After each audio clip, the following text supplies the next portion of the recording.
Presidente. Em primeiro lugar, eu gostava de cumprimentar os representantes da DECO e agradecer os contributos que nos trouxeram para este debate na especialidade que a Comissão realiza.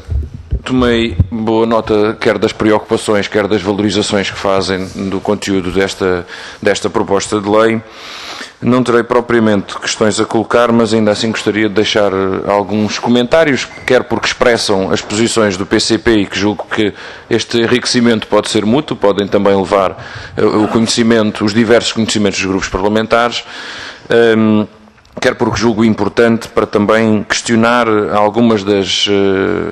alguns dos contributos que nos deixam e, porventura, até reforçar outros. Em primeiro lugar, a questão que colocam, a primeira questão, aliás, pareceu-me ser a primeira, da importância da subordinação do serviço de água no abastecimento e no saneamento ao interesse público e as implicações que isso pode ter na limitação à entrada de capitais privados. Portanto, não sendo líquido, e porque também não cabe à DECO, daquilo que percebi, assumir essa posição, valorizam essa componente e, aliás, questionam até, não sei se na repetição da nossa audiência o fizeram, mas na primeira fizeram, naquela repetição que fomos forçados a fazer, questionando até a necessidade ou a possibilidade de, em alta, entrar capital privado, admitindo, pareceu-me que era essa a lógica, admitindo que o capital pudesse participar nos serviços em baixa, para o que valha o uso dos termos alta e baixa.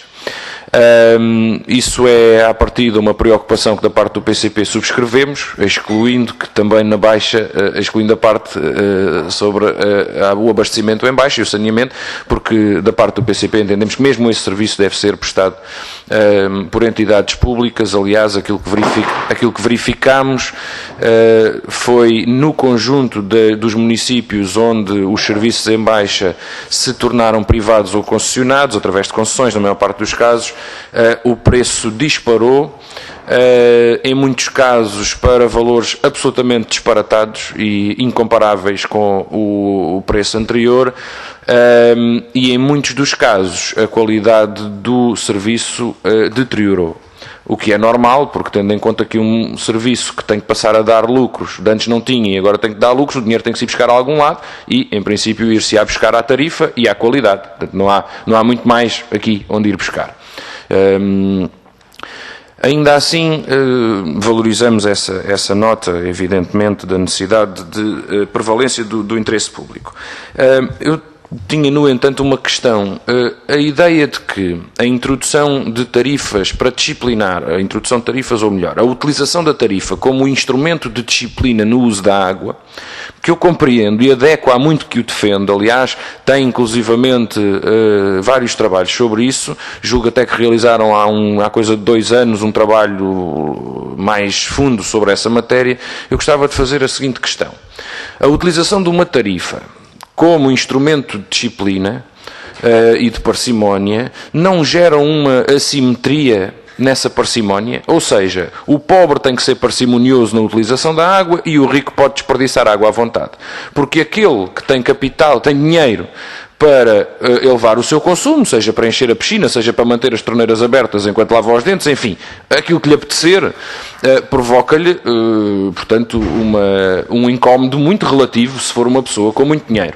Já o mesmo, para aqueles que nem sequer podem sonhar em ter uma piscina, não se pode dizer, não é? E, portanto, se a introdução de uma tarifa como instrumento de disciplina não é em si mesmo discriminatório, ou seja, há um que tem que poupar e o outro pode gastar à vontade. E, infelizmente, sabemos como é que depois é feita essa distribuição.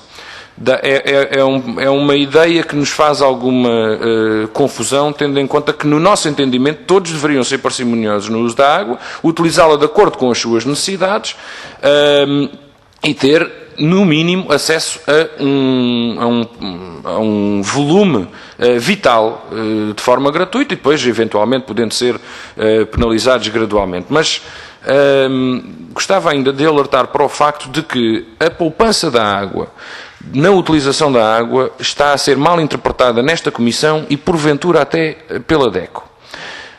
O que a Diretiva Quadro aponta, e aliás o que todos os estudos apontam, não é para que o consumo da água gere um problema. O consumo da água não gera um problema. O que gera um problema é a introdução de uma carga poluente na água.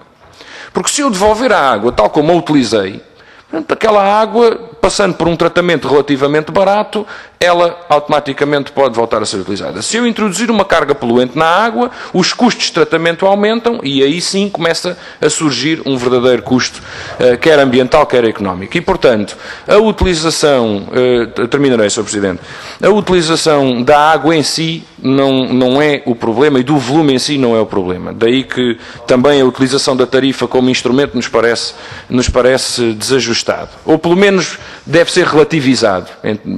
Podendo ser um instrumento, não deve ser certamente o central. E a aplicação do princípio do poluidor-pagador não é de todo a mesma coisa que o do utilizador-pagador. E o que está na diretiva, inclusivamente, é o do poluidor-pagador. Infelizmente, a legislação portuguesa traduziu os dois. Um deles veio a cavalo do outro, mas sem estar ancorado nessa iniciativa. Da parte do PCP, gostava apenas de dar nota de que as perdas referidas, os milhões referidos de perda, incluem dados que não conseguem ser explicados. A própria Águas de Portugal esteve aqui e disse que a falta de economia de escala gera uma perda de 175 milhões. Quando perguntámos porquê, onde, como, bem, não se sabe muito bem, gera uma perda de 175 milhões. Ao mesmo tempo, as perdas, e chamam a atenção para esse facto, porque a DECO também ganha com objetividade, as perdas do sistema estão calculadas em perda média percentual, o que significa que é um valor absolutamente distorcido, porque se há perdas de 10% e outras de 80%, calcularam a média percentual e não de volume, em volumes absolutos. E, portanto, chamam a atenção também para o facto, e não foi a DECO que fez isso, evidentemente, são os dados divulgados, para o facto das perdas incluírem todas as águas não facturadas. Ou seja, não são perdas de águas pelos canos apenas. São também as águas dos bombeiros, as águas das escolas, as águas das coletividades. Portanto, termino, Sr. Presidente, com estas preocupações sobre as quais também gostaria de ouvir a DECO. Muito obrigado. Apenas uma clarificação. Quando nós dizemos introdução de carga poluente na água, também falamos das utilizações domésticas.